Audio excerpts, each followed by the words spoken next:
Salut à tous, c'est Wapiti et dans cette vidéo on va parler de l'override. L'override c'est la vidéo qui est juste après l'héritage parce que ça en découle.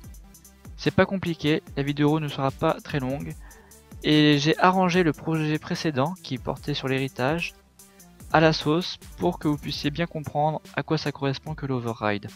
Pour commencer, on va juste se baser sur notre marteau. Donc pour le rappel, il est ici le hammer. Le hammer hérité de Metal Object qui hérité de Simple Object. La partie bouteille, on n'en parle absolument pas puisque c'est exactement la même chose. Donc on va commencer par vous aller dans la classe Simple Object et la seule modification qui a été effectuée, c'est sur la fonction say. On l'a passé en virtual. Virtual qui veut simplement dire que on autorise la modification de la fonction. L'override va nous permettre d'utiliser cette fonction là, la fonction say, pour toutes les classes qui vont hériter de Simple Object et on va pouvoir la modifier. Si je vais dans Metal Object, donc la classe qui est juste au-dessus, ici, on l'a mis en override. Override, ce qui veut dire qu'on a modifié, on écrase la fonction say de Simple Object pour en réécrire une autre. Donc quand on aura à faire appel à à Metal Object, pardon,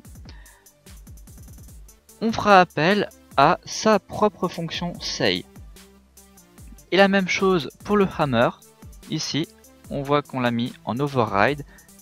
La fonction porte le même nom et donc on écrase ses précédentes versions.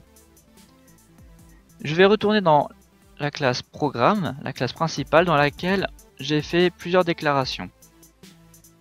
On a un hammer, un simple object et un metal object. Les trois possèdent la même fonction. Dans les trois, ce sera la même fonction qui sera appelée, la fonction say. Ici, voilà, elle porte toutes le même nom. Et on fait bien appel à la fonction say de simple object, que à chaque fois on modifie ou pas. La fonction say de simple object nous dit simplement je suis un objet basique. La fonction say de metal object nous dit je suis un objet basique en métal. Et la fonction hammer, basique de hammer, nous dit je suis un hammer en métal et je suis basique. Si on teste, voilà, on voit bien que la fonction say, qui était hop, ici, on va vite la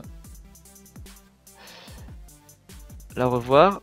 Voilà, ici la fonction say est appelée et pourtant on n'a pas la même chose à chaque fois.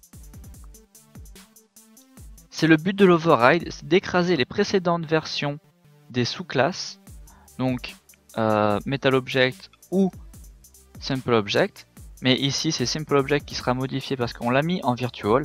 Seules les fonctions disposant d'un virtual pourront être modifiables, sinon vous aurez une belle erreur. Donc c'est tout pour l'override. Normalement vous savez à peu près tout et si vous avez des questions n'hésitez pas à les laisser en commentaire, j'essaierai d'y répondre. J'espère avoir été clair au maximum possible et bon codage à vous. Salut!